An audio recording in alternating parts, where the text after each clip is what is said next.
Hello friends. आज का जो हमारी वीडियो है वो है टेक्सटाइल साइंस पर। टेक्सटाइल साइंस एक सब्जेक्ट है जो fashion design and garment technology में पढ़ाई जाती है। आइए बात करते हैं कि टेक्सटाइल साइंस के सिलेबस में क्या क्या चीज़ आती है। सबसे पहले हम बात करते हैं टेक्सटाइल साइंस, जिसके अंदर कौन कौन सी यूनिट हम लोग फर्दर पढ़ेंगे। तो सबसे पहले हम बात करते हैं टेक्सटाइल साइंस में हम लोग टेक्सटाइल फाइबर को पढ़ेंगे कि टेक्सटाइल फाइबर होता क्या है, एक फाइबर क्या होता है। एक फाइबर एक सबसे छोटी यूनिट होती है किसी भी गारमेंट को बनाने के लिए, किसी भी फैब्रिक को बनाने की सबसे छोटी यूनिट को बोला जाता है फाइबर। उसके बाद हम उसका क्लासिफिकेशन ऑफ टेक्सटाइल फाइबर पढ़ेंगे और उसकी जनरल और एसेंशियल प्रॉपर्टी पढ़ेंगे कि एक टेक्सटाइल फाइबर जो है वो कितने टाइप्स का होता है। ये हमारे दो टाइप्स का होता है, पहला हमारा नेचुरल फाइबर और दूसरा होता है हमारा मैन मेड फाइबर। जो हमारा नेचुरल फाइबर है उसमें हम पढ़ेंगे animal fibre, vegetable fibre, mineral fibre और बेस्ट फाइबर। उसके बाद है हमारा man made fibre. Man made fibre में हम पढ़ेंगे रीजनरेटेड फाइबर, सिंथेटिक फाइबर। जो हमारा रीजनरेटेड फाइबर है उसके अंदर आते हैं हमारे एसीटेट, विस्कोस, रियोन। और जो हमारा सिंथेटिक फाइबर है उसके अंदर आते हैं नायलॉन, पॉलिएस्टर और एक्रेलिक।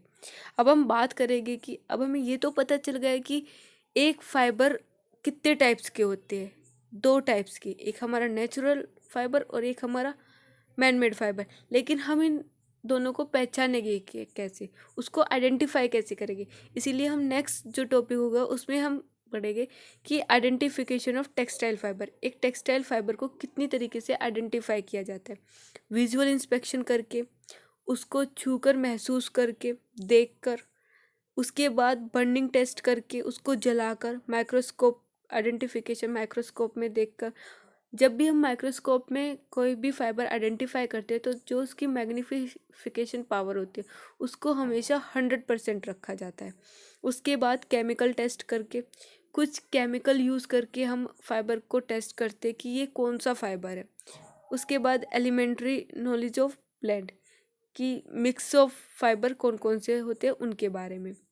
उसके बाद हमारी जो नेक्स्ट यूनिट है वो आती है हमारी यार्न कंस्ट्रक्शन, कि एक यार्न किस तरीके से बनाया जाता है, एक यार्न को किस तरीके से हम ट्विस्ट करते हैं, कैसे उसको ट्विस्ट करके, एक फाइबर को कैसे ट्विस्ट करके उसको यार्न में कन्वर्ट किया जाता है। उसको ट्विस्ट करने के दो तरीके होते हैं, एक तो एस ट्विस्ट, एक होता है हमारा जेड ट्विस्ट। उसके बाद हम बात करेंगे क्लासिफिकेशन ऑफ यार्न और उसके टाइप्स। उसके बाद हम बात करेंगे elementary knowledge of different process involved in the conversion of fibre into yarn, कि किस तरीके से एक फाइबर से एक यार्न को कन्वर्ट किया जाता है, इसके बारे में हम बात करेंगे।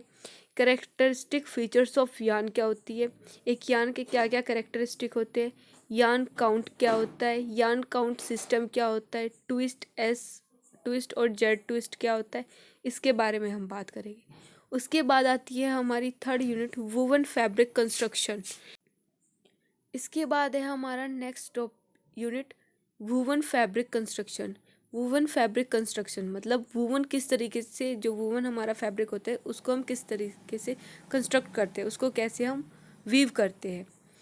इसमें हम पढ़ेंगे क्लासिफिकेशन ऑफ वूवन फैब्रिक, कि एक फैब्रिक को कितनी तरीके से वीव किया जाता है उसका क्लासिफिकेशन।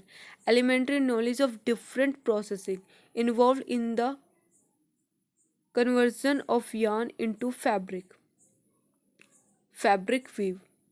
इसमें हम एलिमेंट्री नॉलेज पढ़ेंगे डिफरेंट टाइप ऑफ प्रोसेसिंग जो हम करते हैं एक यार्न को फैब्रिक में कन्वर्ट करने के लिए। वीव के बारे में पढ़ेंगे कि एक वीव होती क्या है, टाइप्स ऑफ वीव, कितने तरीके की हमारी वीव होती है। हमारी सिंपल वीव होती है जिसमें हमारी प्लेन वीव होती है, रिब वीव होती है, ट्विल वीव होती है, साटिन वीव होती है, सैटिन वीव होती है, स्पेशल वीव होती है, डायमंड हो गई आपकी, हक अब बैक हो गई, हनी कॉम हो गई, क्रेप हो गई। इन सब वीव के बारे में हम पढ़ेंगे और इनके स्ट्रक्चर के बारे में हम जानेंगे कि ये कैसी होती है दिखने में। उसके बाद हम फैब्रिक काउंट के बारे में पढ़ेंगे कि कितने तरह के हमारे फैब्रिक होते हैं, कितने काउंट का एक फैब्रिक होता है, उसका वेट जो है फैब्रिक का, उसके बारे में पढ़ेंगे कि किस तरीके से फैब्रिक का वेट निकालते हैं, उसका जीएसएम किस तरीके से निकालते हैं। उसके बाद हमारी 4th यूनिट है survey of different commercial fabric on the basis of. हम सर्वे करेंगे कॉमर्शियल फैब्रिक का किस किस बेसिस पर, मेथड ऑफ मैन्युफैक्चरिंग कि किस तरीके से वो फैब्रिक मैन्युफैक्चर किया गया है, उसकी वीविंग क्या होगी, वो सिंपल वीव से बना होगा या कंपाउंड वीव से होगा, लूप्ड से होगा, इस तरीके से, या फिर वो लिनो वीव से होगा, या फिर वो निटेड फैब्रिक होगा। इन सब के बारे में हम जानेंगे कि वो निटेड फैब्रिक है या फिर वो वूवन फैब्रिक है। अगर निटेड फैब्रिक है तो वो वेफ्ट निट है या वार्फ निट है, वो किस तरह का फैब्रिक है, इसके बारे में हम पढ़ेंगे। उसके बाद सेकंड है हमारा स्ट्रक्चर वीव। एक वीव का स्ट्रक्चर कैसे होता है, इसमें हम प्लेन वीव का स्ट्रक्चर देखेंगे, पॉपलिन का देखेंगे, कैमरिक का देखेंगे, वॉयल का देखेंगे, मलमल का देखेंगे। इस तरीके से हम अलग अलग वीव के स्ट्रक्चर को ड्रॉ करके देखेंगे। उसके बाद आती है हमारी next topic quality and construction. उसकी जो हमारा फैब्रिक होगा उसकी क्वालिटी और उसका कंस्ट्रक्शन किस तरीके से किया जाता है, उसके बारे में हम बात करेंगे कि वो बेस जो है उसका वो फाइन है, सुपर फाइन है, मीडियम है या कोर्स है, कैसा हमारा जो फैब्रिक है वो किस तरह का है, इसके बारे में हम बात करेंगे। या फिर वो ईपीआई पे बेस है या पीपीआई पे बेस है, इन सब के बारे में हम यहाँ क्वालिटी एंड कंस्ट्रक्शन में बात करेंगे। उसके बाद डिफरेंट टाइप ऑफ फैब्रिक जो होते हैं हम उनके बारे में बात करेंगे कि लाइट वेट फैब्रिक कौन से होते हैं, मीडियम वेट फैब्रिक कौन से होते हैं, हैवी वेट फैब्रिक कौन से होते हैं, इन सब के बारे में हम यहाँ पे बात करेंगे। उसके बाद नेक्स्ट है हमारा लेवल ऑफ ऑर्नामेंटेशन कि एक फैब्रिक का ऑर्नामेंटेशन, ऑर्नामेंटेशन कहते हैं आभूषण को, कपड़ों का आभूषण क्या होता है कि किस तरीके से आप अपने फैब्रिक को इस्टेब्लिश कर सकते हो, उसको और ज़्यादा सजा सकते हो। जब भी कोई एक फैब्रिक बनता है तो वो हमेशा प्लान स्ट्रक्चर में बनता है। उसको सजाने के लिए उसकी सरफेस पर हम और क्या चीज़ कर सकते हैं, डाई कर सकते हैं, स्ट्रिप कर सकते हैं, चेक कर सकते हैं, ड्रॉप बॉक्स कर सकते हैं, टेपेस्ट्री बना सकते हैं, ब्रॉकेट बना सकते हैं। इस तरीके से हम जैकार्ड प्रिंट वगैरह ये सारी चीज़ का यूज़ करके हम किसी भी फैब्रिक पर उसको ऑर्नामेंट करके और ज़्यादा उसको इम्बेलिश कर सकते हैं और ज़्यादा उसको अच्छा दिखा सकते हैं। उसके बाद है यूज़, इसमें सर्टिंग का यूज़ कहाँ पे होता है, सूटिंग का यूज़ कहाँ पे होता है, लाइनिंग वगैरह का यूज़ कहाँ पे होता है, ड्रेस मटेरियल में क्या क्या चीज़ यूज़ करते हैं, बेड कवर में कौन सा फैब्रिक यूज़ होता है, टेबल कवर वगैरह में किस तरह के फैब्रिक यूज़ करे जाते हैं, कर्टेन वगैरह में किस तरह के फैब्रिक यूज़ होते हैं, फर्निशिंग के लिए किस तरह के फैब्रिक यूज़ होते हैं, अपहोल्स्ट्री बोलते हैं आपके घर की साज सजावट, इनके लिए किस तरह के फैब्रिक यूज़ करे जाते हैं। इन सब के बारे में हम यहाँ पे बात करें कि किस तरह के फैब्रिक इन सब चीज़ों में यूज़ करे जाते हैं। उसके बाद है हमारा डाइंग, नेक्स्ट यूनिट है हमारी डाइंग कि एक डाइंग क्या होता है, रंगना क्या होता है। यहाँ पे हम डाई क्या होते हैं इस बारे में बात करेंगे। दूसरा क्लासिफिकेशन ऑफ डाई, कितने तरह की हम डाई कर सकते हैं। इसमें सबसे पहले है हमारी नेचुरल डाई। उसके बाद हम बात करेंगे वेजिटेबल डाई क्या होती है, एनिमल डाई क्या होती है, मिनरल डाई क्या होती है। सेकंड है हमारी सिंथेटिक डाई। पहली थी हमारी नेचुरल डाई जिसमें हमारी वेजिटेबल डाई, एनिमल डाई और मिनरल डाई। उसके बाद है हमारी सिंथेटिक डाई जिसमें हमारी एसीटेट डाई है, एसिड है, बेसिक है, डायरेक्ट है, सल्फर है, वेट है, पिगमेंट है। ये सब हमारी किस में आती है, सिंथेटिक डाई में। उसके बाद है हमारा इको फ्रेंडली डाई। 3 तरह की डाई के बारे में बात हो रही है। पहली नेचुरल डाई, दूसरी जो है वो है सेकंड हमारी सिंथेटिक डाई। उसके बाद जो थर्ड है वो है हमारी इको फ्रेंडली डाई। उसके बाद हम बात करेंगे इसमें बाटिक क्या होता है। एक होता है डाई कि आपने डाई कलर लिया, टाई एंड डाई किया और उसको मतलब डाई कर दिया। दूसरा है आपका बाटिक। बाटिक जो है ये भी सेम आपका डाई की तरह किया जाता है, लेकिन इसमें हम लोग वैक्स का यूज़ करते हैं, कैंडल वगैरह का यूज़ करते हैं अपने डिज़ाइन को क्रिएट करने के लिए।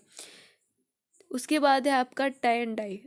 हम यहाँ पे टाई एंड डाई के बारे में पढ़ेंगे कि आप टाई करते हो, किसी भी फैब्रिक पे कोई भी डिज़ाइन बनाते हो उसको टाई करते हो और फिर उसको डाई कर देते हो।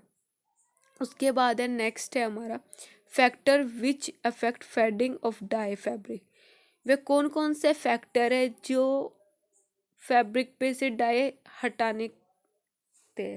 तो उसमें हमारा light, humidity, perspiration, gas gas fume, laundering और हीट, ये सारे हमारे फैक्टर है जो फेडिंग ऑफ डाई फैब्रिक पे इफेक्ट डालते हैं कि डाई का जो कलर हमारा फेड हो जाता है, ये इन फैक्टर्स की वजह से होता है। उसके बाद हम बात करेंगे 6 यूनिट में सरफेस डिज़ाइन ऑफ फैब्रिक। एक फैब्रिक पे किस तरीके से, एक फैब्रिक का जो सरफेस होता है उस पर किस तरीके से हम डिज़ाइन कर सकते हैं। उस पर डिज़ाइन करने के लिए हम प्रिंटिंग वगैरह का भी यूज़ कर सकते हैं। प्रिंटिंग में हम ब्लॉक प्रिंटिंग क्या होती है, स्क्रीन प्रिंटिंग की क्या होती है, रोलर प्रिंटिंग क्या होती है, इन सब के बारे में बात करेंगे।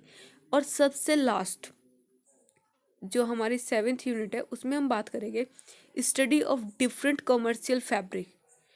अलग अलग प्रकार के जो आपकी कॉमर्शियल फैब्रिक होती है उनके बारे में पढ़ेंगे, and there structure and construction, और वे दिखने में कैसे होते हैं और उनको किस तरीके से बनाया जाता है, इन सब चीज़ों के बारे में हम लोग यहाँ पे बात करेंगे। तो इसी तरीके से ये हमारा जो सिलेबस है कि सिलेबस में हम लोग क्या क्या चीज़ करेंगे कि एक फाइबर किस तरीके से बनता है, कितने टाइप्स का एक फाइबर होता है, एक फाइबर बनने के बाद उसको यार्न में कन्वर्ट किया जाता है, यार्न में कन्वर्ट करने के बाद उसको वीव में किया जाता है, वीव में करने के बाद उसका एक फैब्रिक बन जाता है, फैब्रिक बनने के बाद उस फैब्रिक को किस तरीके से इम्बेलिश्ड किया जाता है, किस तरीके से उस पर ऑर्नामेंट का यूज़ करके उसको इम्बेलिशमेंट किया जाता है, इन सब चीज़ों का हम यूज़ करके एक जो प्रॉपर हमारा गारमेंट के लिए जो फैब्रिक होता है उसको हम यहाँ पे तैयार करते हैं। और इन्हीं सब चीज़ों के बारे में हम अपने सिलेबस में अभी पढ़ चुके, इसी को हम आगे फर्दर पूरी डिटेलिंग में पढ़ेंगे। तो सबसे पहले जो हमारा आएगा